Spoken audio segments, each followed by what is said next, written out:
on YouTube. Load. I'm just so glad everything's working. Fully snowed in right now. Yeah, we got Wi-Fi, cooking, internet, cooking, power's on, heat's on. Crazy. Thank God.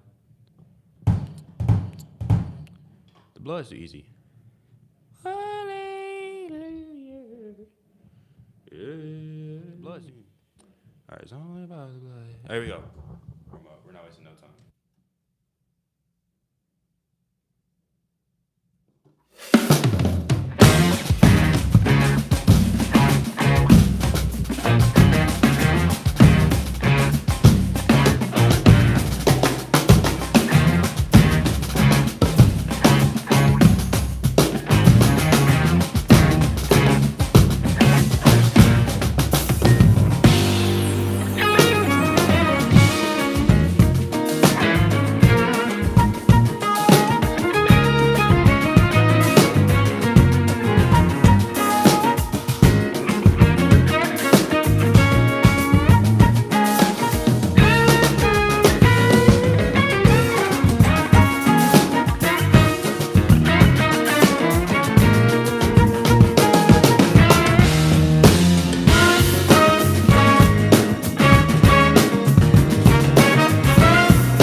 Tough.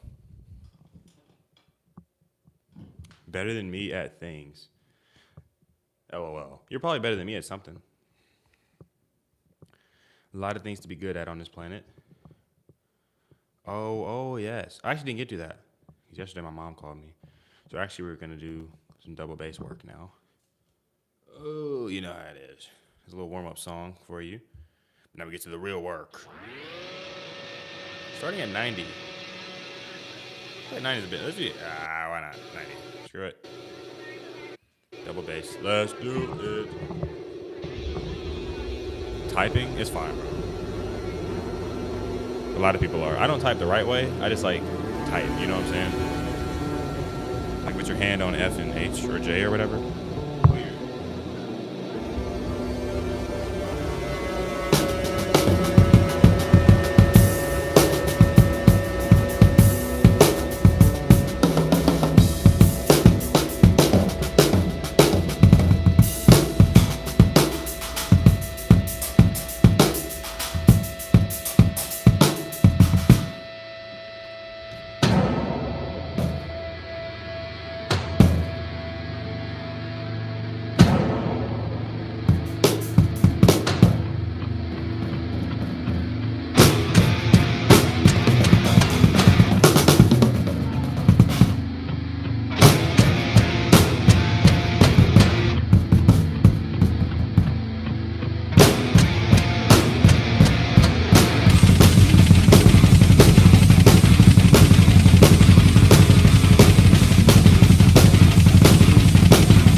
hands feel so weak when I play that. I don't know why.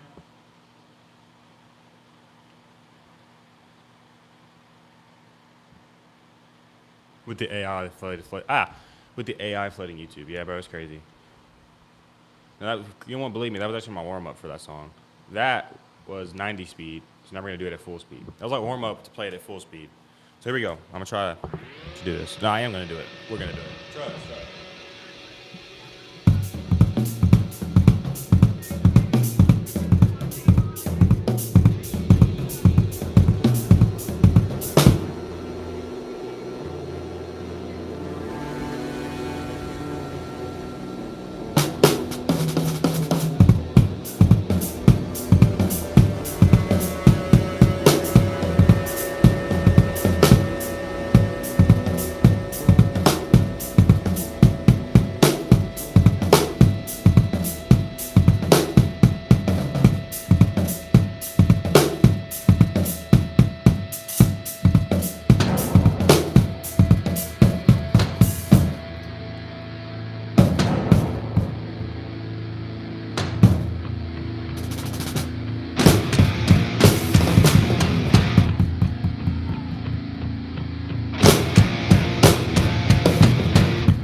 song is so hard, bro. So much focus.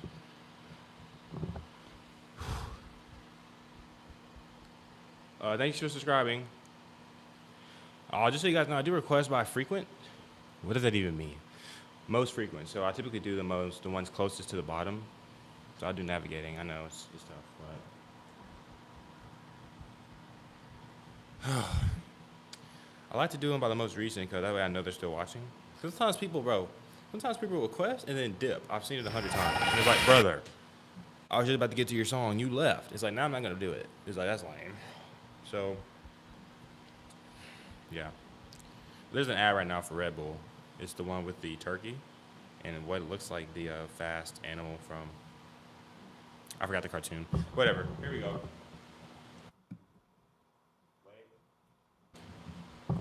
Before I do that, let me make sure the stream sounds good.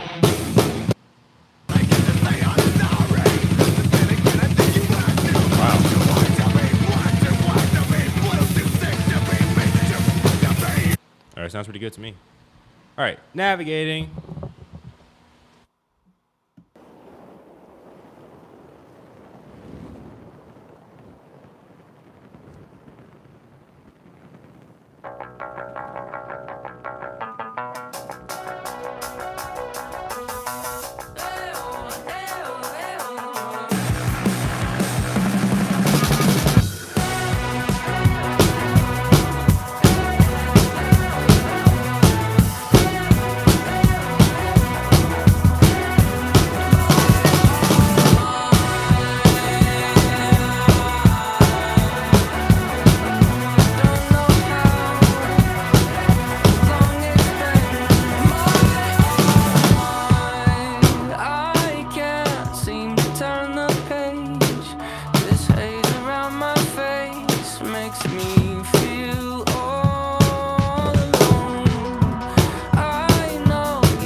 Everybody leaves, feeling the reality that everybody leaves. My dad just lost his mom, I think that everybody leaves. And now I'm trying to hold on to you cause everybody leaves. Pardon my delay, I'm navigating my head. Disassociate, I'm navigating my head. Give me some advice, I am wasting all this time.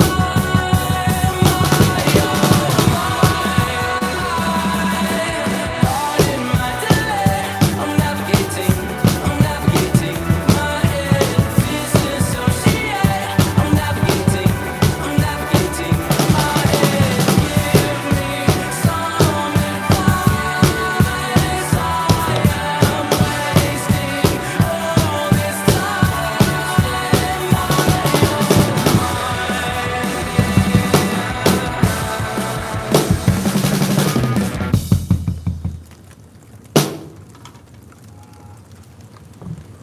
was mid. Not the song. I don't know that song. I've listened to it literally one time, ever. 'Cause I don't know it that well. But the next exercise I've got to do is hand endurance. This is actually gonna take a little while, so I'm gonna lose some of y'all here. That's okay. What am I looking at? Okay. Hand endurance. So 31 BPM now. So hand endurance, basically, I'm at 31 BPM right now, and I literally set it. I'm gonna slowly build up. My goal is to be able to play 16 notes around the kit, just single strokes, at At 250 BPM for 30 minutes straight, without getting tired. That's my goal. So we're gonna build up 1 BPM at a time. When you need a lesson. So right now we're at 31. You gotta start slow though. You gotta build the foundation. It's pretty straightforward. It's just single strokes. I'm mainly working on my endurance. I feel like that's the next thing my drumming needs. I like where my double bass is at. I'm still working on getting that song cleaner, but it's at a good spot. You know what I'm saying? It's not like that. So I was like, let's move on and start working on our hands. And so this is literally, I'm gonna do this for 30 minutes straight, y'all. So like, honestly, y'all can really set a 30-minute timer and come back after I start because it's pretty boring. I'm not gonna lie. But that's drumming. Well, drumming isn't boring, but it's what it takes to get better. What I like to do, if you like to get some knowledge, and I do these really long exercises, I like to listen to a good video. Something that's going to give me some knowledge, some advice, business. I like to go to Alex Hormozy. I like his stuff. So I think it really could be beneficial for everyone watching. So I'm going to start it soon, so that way I can be done sooner. But yeah, it's pretty self-explanatory. But here we go. Let me move this out of the way.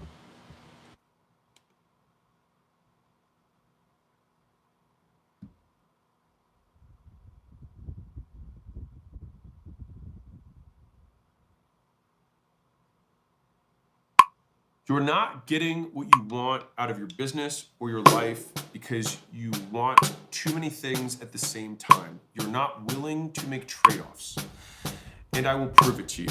And so in this video, I'll break down the core problem and the way to frame the trades that you make at different seasons in your life. And so, if you don't know who I am, my name is Alex Hormozy. I own Acquisition.com. It's a portfolio company that did $250 million in aggregate revenue last year. Just a few weeks ago, I broke the Guinness Book World Record, fastest selling nonfiction book of all time, doing $106 million in sales. We sold 3.6 million books in just under 3 days. And I've only gotten there by making trade-offs. And so everything in life has trade-offs. And people just need to determine the price versus the value. Like anything, there's going to be both of these things. And so when people say, I can't believe he did this, it's because they're only looking at the cost and not the payout. Now, if you say, hey, that guy made this trade, I wouldn't have made that trade, awesome. And that's why you don't have to make that trade, right? And so let me give you kind of like a frame of mind for this. I was thinking about this because Layla and I were looking at home stuff lately, and we were thinking about buying homes and all that kind of jazz. And one of the things that was such a striking example is that you cannot have it all. There are many examples in life where this is not I'm sure you've seen it, like you can have it all. You can't. Let me give you the example. If I say I want to have a house that's in a ski town, but I also want it to be near the beach, and I also want it to be secluded, but I also want to have town and shopping in walking distance, and I also want it to be cozy and not too busy, but I also want it to have lots of space for activities and a yard, I can't have all those things. They are literally structurally impossible for them to all be in the same thing. One, the beach and the snow mountain, probably not going to exist in the same house. If I want to have something cozy versus lots of land and space, probably not going to happen. If I want something to be in walking distance but also have a great aerial view, might not happen, right? And so each of these things, that one could happen in a high-rise downtown. Okay, that one, maybe. All right, but there's going to be some of these that you have to make trades. And I think basically like confronting that is like the core element of what you have to do in life to move forward. And so many people stay in decision limbo. They stay in purgatory. And purgatory translated into reality is that they don't achieve what they want. They don't get what they want out of life because they never make a trade to begin with, right? And so I'll give you a couple more common ones. Like, should I get married versus should I not get married? This not should I, it's just, am I willing to make the trade, right? Should I have kids versus not having kids? Should I sacrifice my 20s versus sacrificing your 30s? There are always trade-offs. Like, if you sacrifice your 20s, you will miss out on some of the kind of youthful, fun experiences that some people have. Like, that's a trade, that's real. You will give up on some of that stuff. The question is, what are you trading it for? Now, the worst trades of all are the trades that we don't consciously make, but still trade anyways, right? Like, you didn't get the fun experience of your 20s, but you also didn't build the nest egg. You didn't build the reps. You didn't build the experience so that you could set yourself up in your 30s, right? And so a lot of, like, your 30s is a reflection of how you lived your 20s, just kind of taken forward. Now, some people I meet love their 20s. They backpacked across Europe, they had all these different experiences, they got culturally enriched, and I love that for them. That wasn't the trade that I wanted to make. And so it would be ridiculous for me to say, like, I want that, and I want to develop this very deep well of skill set that I can use for the rest of my life. Now, those people for sure build skills. Are those skills as marketable? Maybe, maybe not. I don't know. Some people are like, well, I could travel and learn. Maybe. I don't know. I mean, I haven't, like, Zuck didn't do that. Bill Gates didn't do that. Elon didn't do that. So again, there's also to what degree, right? How big do you want to go? And so I think, like, you can't expect a 1% outcome without having a 1% trade-off, right? And I'll give you a different kind of, like, I give you a house example. Let me go really, really small. You walk into a store, there's a pair of shoes you like, okay? A pair of shoes you like. You look at the price tag, it says $500. At that point, you make the decision, is it worth the trade? That's all it is, right? And then if you see somebody else make the trade, this is how dumb the internet is. They will then say, like, that guy's an idiot, that guy's a moron. But the thing is that if that guy's a billionaire, who cares what he traded? Like, for him, it made sense. And if you're on food stamps and minimum wage, $500 shoes probably doesn't make sense for you. Probably not worth the trade. And so is the trade inherently good or bad? No, it's dependent on the person and their context, right? All of these are examples of trade-offs, right? And so the question is, what are the trades and are they worth it? The reason people struggle so much with making trades is because they know what they stand to lose, but not what they stand to gain. So the cost is guaranteed and fixed, but the upside is not, which is why it's so hard for so many people to make bets, especially on themselves. And so if you had a single belief that I could transfer to you, it's that you will figure it out if shit hits the fan. And when shit hits the fan, if it does, and it will, the reality is it's not gonna be as bad as you think it is. And so you have this fixed cost that you believe that will happen, but isn't actually real because it's a fear inside of your mind. If you're a business owner, I'd like to invite you out to come to our headquarters in Vegas to see how we scale businesses using what we think if this bet doesn't work, I will go homeless, lose all my friends, and die. But that's not reality.